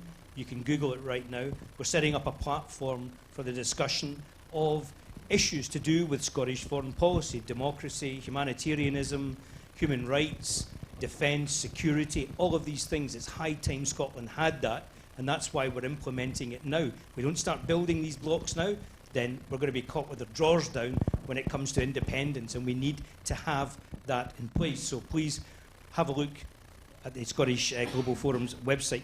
On the issue of engagement with Iran, we have to engage with Iran. Iran is a key player in the region. Not to engage with Iran is folly, complete folly. And we've known that from the past, and never more so at the moment when there's a massive, massive battle going on between Sunni and Shia Islam. You know, there's a terrible irony here as well, because, you know, Barack Obama, for whatever you think about him, actually at least helped engage along with Europe to create the Iran deal. You know, I mean, he talked to Rouhani. Rouhani went over there. You know, Iran has an election in the early part of the new year. You know, if Donald Trump tears up the Iran nuclear deal, it could potentially let the hardliners back into Iran. Now, where does that lead us? What disastrous path does that actually take us down? So it's vital that we engage with Iran. And if I can just bring it close to home here, and it might be a tad controversial for some people within the SNP, but if you remember the SNP themselves, and there was a cross-delegation went over to try and engage with the Iranians, there was some criticism about the fact that you shouldn't be engaging with a country that is clearly abusing human rights. But sometimes you have to talk to these countries to bring them on board. You know, if we don't talk, they continue to do what they do. You've got to try and bring them into the fold. And it's that kind of soft policy, diplomacy and work that I think Scotland can do. It can punch way above its weight in that sense. If there's one thing I've learned as a foreign correspondent over the years, is watching diplomats from the Republic of Ireland, how incredibly well trusted they are in various parts of the world. They punch way above their diplomatic weight because they don't carry the kind of colonial or kind of imperial baggage that the UK does in that way. And it's a great model that Scottish foreign policy could pick up and run with. And it's very much those kinds of issues that Scottish Global Forum wants to explore and help build. Thanks very much. So we've just got 5 or so minutes left for further questions or thoughts. People got anything they want to add or ask? If you just hang on 1 second, just so that we're... Thank you. It's just to add to what you said there. I'm a tour guide, and I had an Iranian family over early in this year, and I said to them, "Oh, did your president? He went to Glasgow University, didn't he?" And they were like, "Yes, he did." And you know, he's very proud of the fact that he went to Glasgow University. He talks about it, and it just kind of, you know, when you're talking about like soft diplomacy, it's things like that and that's where encouraging people to come here to study. You never know what seeds you're laying. Yeah, that's it.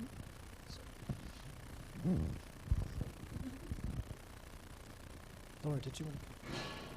Yeah, on that point about soft diplomacy, one of the main ways that foreign policy operates through soft diplomacy is through cultural policy and cultural engagement and interaction. And talking about punching above our weight, Scotland's artists and creative sector and tech sector are particularly good at this. And what I've observed over the many years that I've been working in festivals and as an artist and as a producer through various networks is that people working within Scotland are very much above beyond the curve in terms of how we're operating politically internally. So our practice when it comes to access and disability within arts and cultural productivity and making is exemplary, and people who are disabled artists working in Scotland are sought after across the entire world to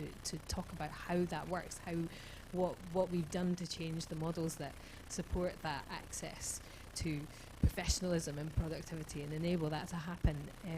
And let's not forget, at a very deep and human level, that in the worst of times, these are the places that we go to. I met a wonderful dance group from Palestine during the festival this summer, and was speaking to the lead artist in that group who did a solo that was about his time in the army and why he then became a dancer. And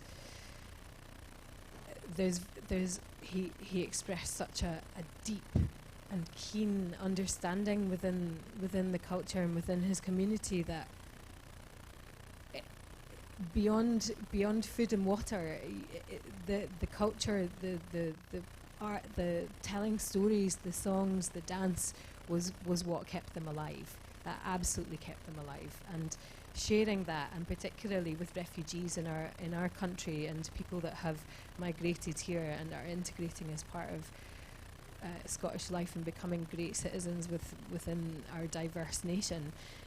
Projects like the Maryhill Integration Network, which use trad arts and have meetings of those cultures, those are the spaces where we have dialogue and really create what kind of society it is that we live in together. And I think we can make much more of that economically as a nation, in terms of how we're perceived externally and how we function as human beings, and creating the kind of society we want to live in.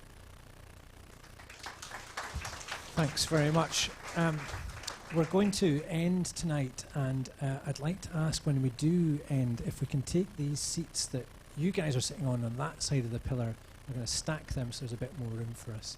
You're not going to get thrown out immediately. You can buy a book, buy a poster, have a glass of wine and have a chat.